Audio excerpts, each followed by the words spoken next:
kebajikan moral. Nah, langsung ke pertanyaan wawancara saya, Pak. Bagaimana selama ini Bapak dapat mengidentifikasi kasus-kasus yang merupakan dilema etika atau bidikan moral khususnya yang ada di sekolah kita, Pak?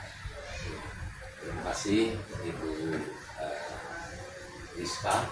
Ya, banyak sekali mungkin saya sebagai pemimpin tentu banyak dilema-dilema, ada mungkin pelajaran, tantangan, rintangan, namun itu merupakan untuk seorang pemimpin itu tanggung jawab. Tentu dalam hal ini kita mempunyai manajemen, mempunyai anak buah, mempunyai anggota, tentu banyak hal-hal mungkin yang tidak sesuai dengan apa yang kita inginkan. Sesuai dengan aturan. Aturan, nah itulah mungkin dilema-dilema yang sering kita alami. Namun yang baik mungkin pelajaran bagi saya, mungkin kalau yang kurang mengikuti mungkin itu pelajaran, mungkin sebagai pengalaman bagi saya untuk bagaimana mengatasi hal-hal seperti itu, ya, bagaimana kualitas pendidikan itu ini supaya dapat berjalan dengan baik. Itulah tujuan dan sebagai pemimpin. Mungkin dilema itu kan mungkin banyak, mungkin ada yang berat, ada yang ringan, mungkin ada masalah dengan anak, mungkin dengan guru, mungkin dengan atasan kita. Nah itu kalau kita tidak kerjasama mungkin kita tidak bisa menyelesaikan. Berarti ini patokannya aturan ya, Pak? Aturan dulu ya, berarti aturan dulu ya. Yang harus diberikan tanggapan langsung lah ya, Pak, kalau dilema tentang aturan, pelanggaran aturan. Baik. Nah, bagaimana nih Bapak nih mengambil keputusan di sekolah, terutama untuk kasus-kasus di mana ada kepentingan yang sama-sama benar atau mengandung nilai kebajikan? Kalau sama-sama benar kan kita bingung nih, Pak, mau bela yang mana, karena sama-sama benar gitu kan. Nah, kayak mana nih, Pak, cara ngambil keputusannya? Terima kasih, berikan mungkin saya akan menjawab ada masalah dilema-dilema mungkin keadilan yang saya lakukan, ya. Karena itu sebagai pemimpin ini keadilan itu merupakan yang sangat penting bagi kita. Tapi dilema-dilema itu kita bisa kita pilah-pilahkan, ya. Pamanyo dilemanya, aturan tadi mungkin ini ya tidak sesuai dengan apa yang kehendak kita, ya mungkin permasalahan ini bisa kita melalui pertama mungkin kita peringatan, yang kedua mungkin kita tertulis, yang ketiga mungkin hukuman. Ya kalau mungkin masalah ini tidak bisa kita selesaikan, ya mungkinlah istilahnya itu lah berat, ya mungkin kita dengan atasan kita butuh sampaikan.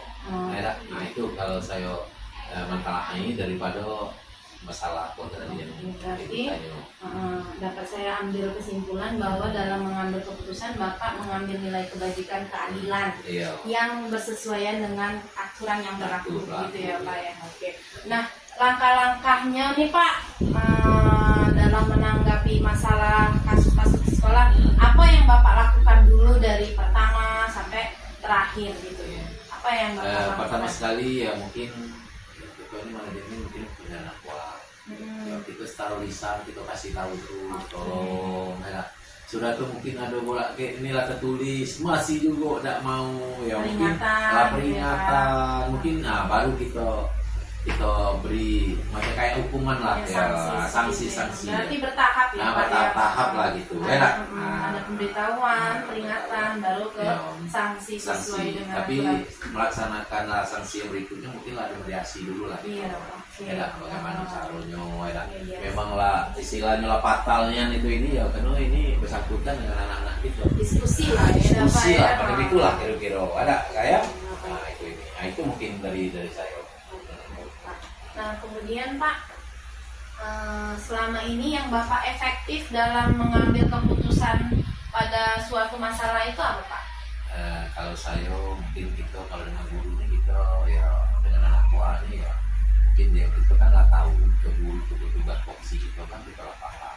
mungkin lagi tentang istilahnya aturan mungkin untuk anak-anak itu yang maklumnya kan anak-anak ini kan ya dia masih apa perlu dididikan itu guru ini yang utama tuh kayak bagaimana pelaksanaannya itu turun duluan lah guru itu bagaimana ini jangan terjadi masalah, tapi inilah kita lakukan tapi sering juga terjadi masalah. Itu yang pernah kita lakukan ya dapat kita sampaikan tapi anak masih berbuat juga mungkin terjadi hal-hal. Nah hal-hal itu ya, nah mungkin kalau terjadi, nah ini kita perlu kita kerjasama dengan wali murid.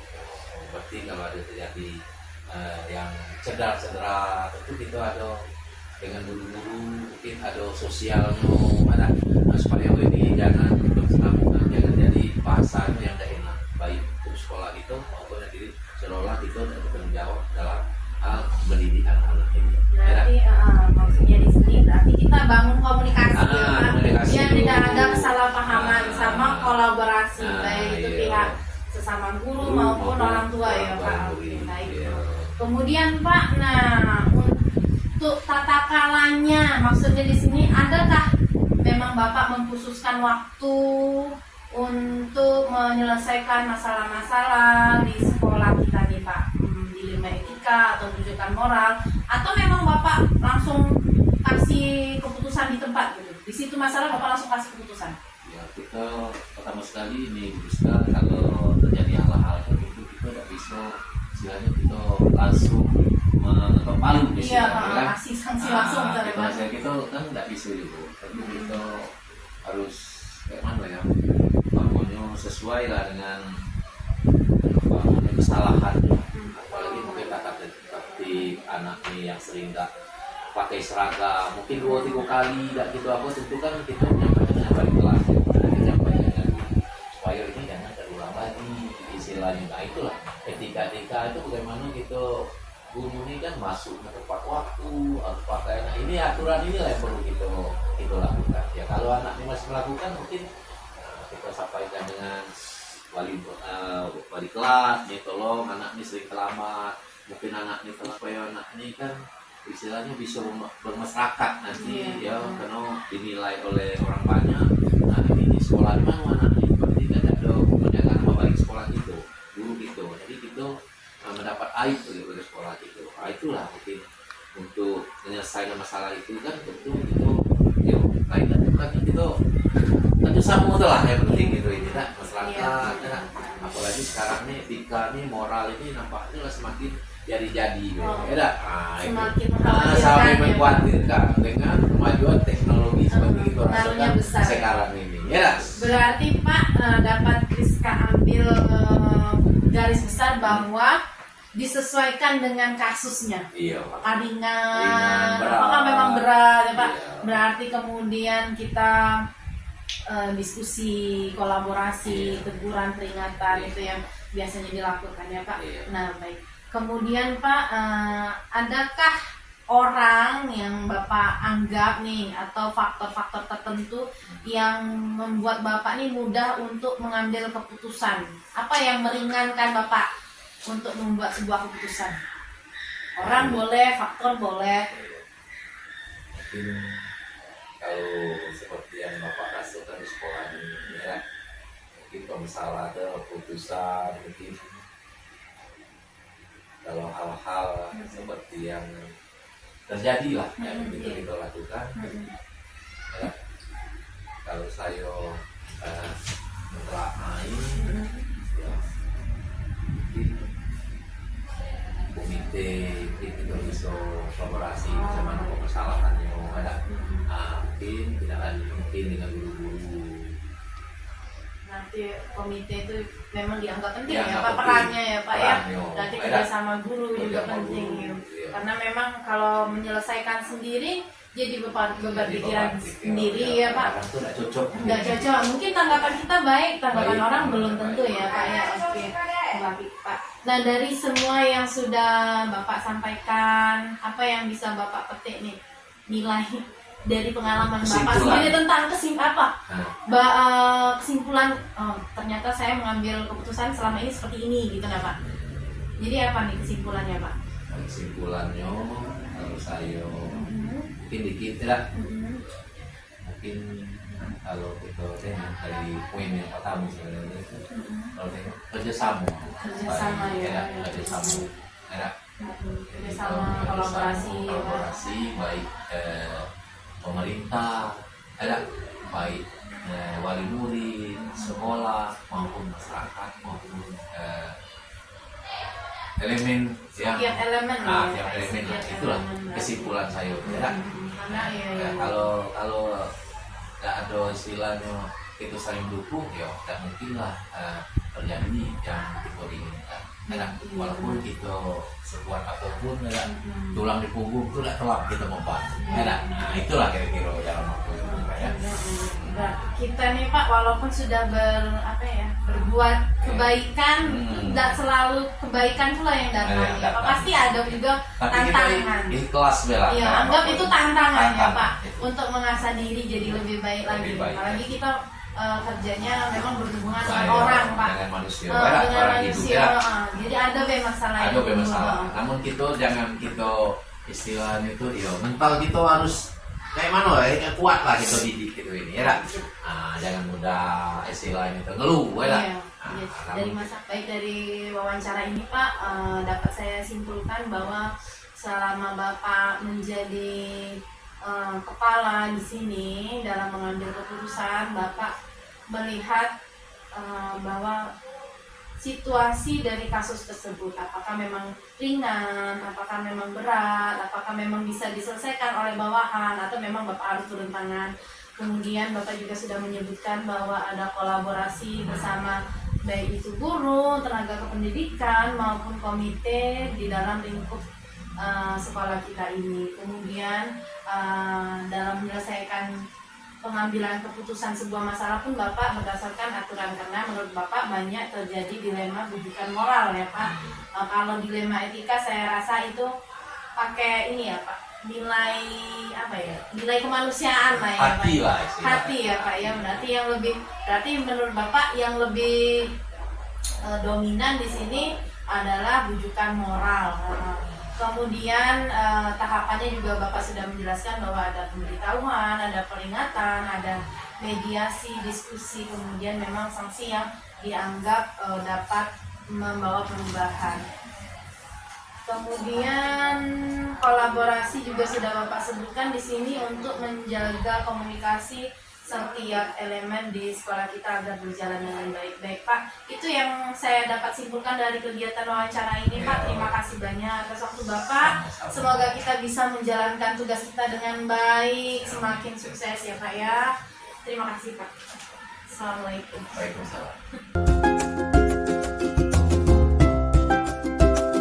Assalamualaikum Bu Wiwin. Waalaikumsalam. Apa kabar hari ini Bu? Alhamdulillah baik ini. Terima kasih ya Bu waktunya sudah menyempatkan diri untuk mau berbagi pengalaman bersama saya melalui percakapan nantinya yang akan kita lakukan. Nah, di sini sebagai calon guru penggerak, saya ingin mengetahui lebih banyak tentang pengalaman-pengalaman Ibu selama menjadi pemimpin di sekolah Ibu. Siap Bu ya? Siap. Pertanyaan pertama. Oke, selama ini bagaimana Ibu Wiwin dapat mengidentifikasi kasus-kasus yang merupakan mana yang dilema etika, mana yang bujukan moral seperti itu? Selama ini ya saya mengidentifikasi dahulu kasus-kasusnya. Apabila kasus-kasusnya itu terkait masalah hukum, menurut pendapat saya itu termasuk bujukan moral. Ya, kalau mengenai masalah hukum. Kemudian kalau itu berhubungan dengan kebenaran, lawan kesalahan, tetapi apabila kasus yang saya hadapi memiliki pilihan yang saya anggap sama-sama benar, maka termasuk ke dalam dilema etika. Ya, itu. Tapi kalau yang moral berarti masih terkait kepada aturan yang berlaku ya, tentang bujukan moral ya, itu masalah aturan di sekolah berarti bisa aturan sekolah maupun perundang-undangan kita ya Bu ya, secara hukum negara. Kalau dianggap sama-sama benar itu termasuk Dilema ya Pak. Kemudian bagaimana nih Ibu ini menjalankan pengambilan keputusan di sekolah Ibu, terutama untuk kasus-kasus di mana ada dua kepentingan, sama-sama benar atau sama-sama punya nilai kebajikan, seperti itu Ibu. ya. Sebelum saya mengambil keputusan ini, saya akan mengidentifikasi dahulu saya identifikasi dahulu kasus-kasusnya, baru kemudian saya akan menentukan siapa saja yang terlibat dalam kasus-kasus tersebut. Langkah selanjutnya adalah dengan mengumpulkan data-data dan fakta-fakta yang ada, sehingga dapat mengambil keputusan yang tepat. Kemudian keputusan ini diambil berdasarkan nilai-nilai kebajikan yang harus selalu diutamakan dengan mengutamakan nilai-nilai kebajikan dan keadilan, seperti keadilan, kejujuran, kemanusiaan. Maka kebenaran ini akan mengikuti. Kemudian Bu, langkah-langkah prosedur yang biasa Ibu lakukan dalam mengambil keputusan apa saja nih Bu? Ya, itu tadi yang saya katakan tadi ya, dengan mengumpulkan data-data tadi, Fakta ya Bu. fakta-fakta yang ada, sehingga dapat mengambil keputusan yang tepat. Selain fakta apa lagi? Dengan Perlukah adanya diskusi misal? ya perlu diskusi bersama guru dulu, baru nanti kita kumpulkan yang kasus tadi. Pernahkah Ibu meminta misal atasan Ibu, berarti kalau atasan Ibu pengawas kali ya, atau pejabat tertentu lainnya yang Ibu anggap menjadi panutan Ibu untuk dimintai pendapat dalam menyelesaikan permasalahan yang pernah Ibu jumpai? Selama ini belum pernah sampai ke situ. Baru Belum, berarti selesai kasusnya bisa diselesaikan Iya. sampai di Ibu ya. Oke. Atau mungkin pernah ada kasus di kelas tapi guru tidak melibatkan Ibu karena dirasa cukup sampai pada wali kelasnya, seperti itu. Benar seperti itu ya. Berarti masih bisa diselesaikan oleh wali kelasnya. dilihat dulu dari keseriusan kasus ya Bu, ya, permasalahannya ya. Kemudian Bu, hal-hal yang selama ini Ibu anggap efektif, yang Ibu anggap efisien dalam mengambil sebuah keputusan.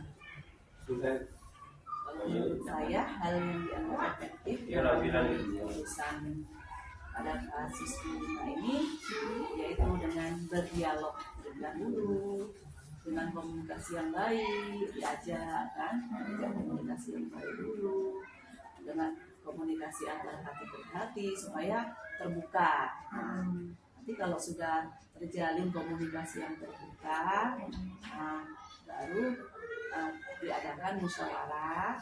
Nanti kalau sudah musyawarah, jadi baru menemukan solusinya apa.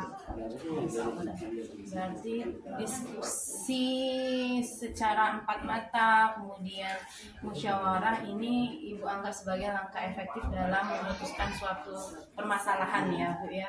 Nah kemudian yang hal-hal apa saja yang merupakan tantangan Ibu dalam mengambil sebuah keputusan? Ada tidak sih Bu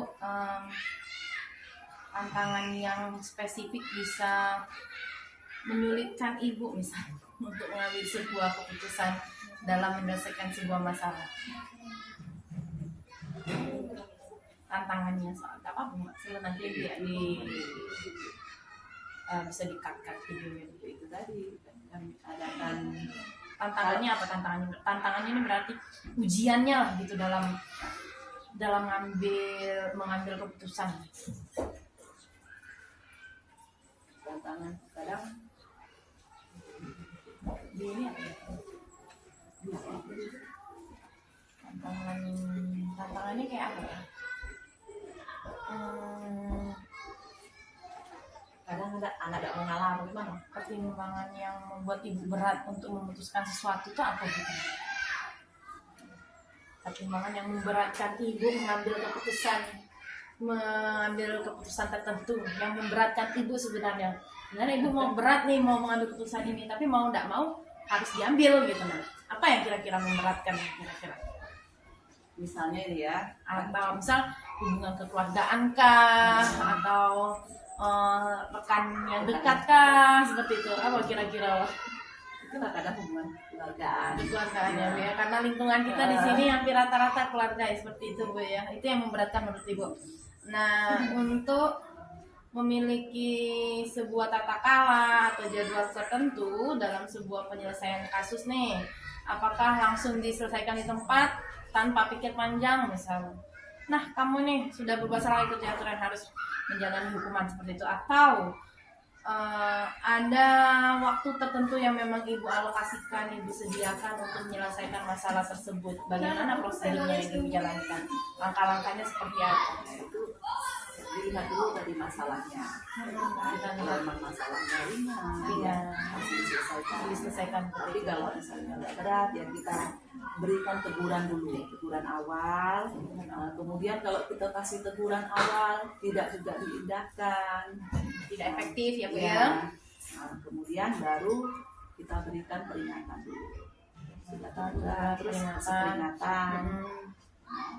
Berarti ada tata kala, sebab itu kita buat tata kala, dimana untuk menyelesaikan kasus-kasus tersebut dengan tata cara yang pertama tadi. Tata cara yang pertama tadi itu memberikan teguran tadi. Terus kalau belum juga dikasih teguran, kasih peringatan lagi. Itu berarti Kemudian, sehingga bentuknya aturan yang harus dipatuhi agar mengikuti aturan tadi. oke, berarti pertama lakukan teguran dulu ya Bu, yang kedua baru peringatan ya, lebih sedikit keras dari teguran. Kemudian baru kalau sudah masuk ke tata kala berarti sudah berulang-ulang ya Bu, tidak bisa terselesaikan juga dengan peringatan, diluangkanlah waktu untuk menyelesaikan masalah ini ya. Baik Ibu ya. Kemudian adakah seseorang atau faktor-faktor lain yang selama ini membantu Ibu nih atau mempermudah Ibu dalam mengambil keputusan dalam kasus-kasus dilema etika? Adakah yang menurut Ibu orang yang suka bantu Ibu nih menyelesaikan masalah di sekolah, atau misal hal-hal lain yang Ibu anggap memang menggampangkan Ibu dalam memutuskan kasus-kasus tersebut? Alhamdulillah, guru-guru di sini sangat membantu saya. Berarti Saling komunikasi, saling membantu lah kami di sini. rekan-rekan yang Bu kemudian menjalin komunikasi yang baik ya Bu. Jadi apa yang menjadi kendala permasalahan langsung dikomunikasikan ya Bu. Jadi tidak ada yang simpang siur sifatnya ya Bu. Sudah berapa menit Bu? 10 menit tadi kepotong yang menit, sekitar 1 menit tadi kepotong. Itu udah termasuk yang kepotong 1 menit? Iya, fullnya Kak. Sekarang masuk 11 menit. Nah, dari yang sudah kita bicarakan ini Bu, yang sudah Ibu sampaikan dan saya dengarkan tadi, pembelajaran apa yang Ibu dapatkan atau isi dari pengalaman yang Ibu punya tadi dalam mengambil keputusan dilema etika? Sampaikan tadi pembelajaran yang tadi dalam mengambil keputusan etika,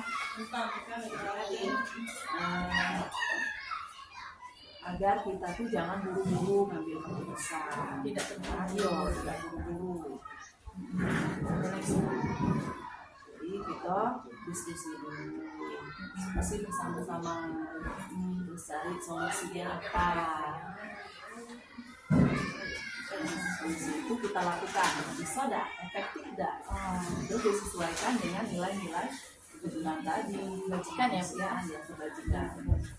Baik, jadi sudah saya dapatkan nih Bu, berarti dalam percakapan yang sudah kita lakukan ini, saya dapat mengambil kesimpulan bahwa secara garis besar dalam menghadapi sebuah masalah, identifikasi masalah mengenai rujukan moral atau dilema etika, Ibu lebih mengedepankan melakukan komunikasi dua arah, diskusi, kemudian bermusyawarah, kemudian melihat bagaimana kasus tersebut bisa diselesaikan segera atau memang perlu alokasi tertentu dalam menyelesaikannya, kemudian menjalin kolaborasi yang baik dengan rekan-rekan tadi dalam menyelesaikan sebuah masalah, dan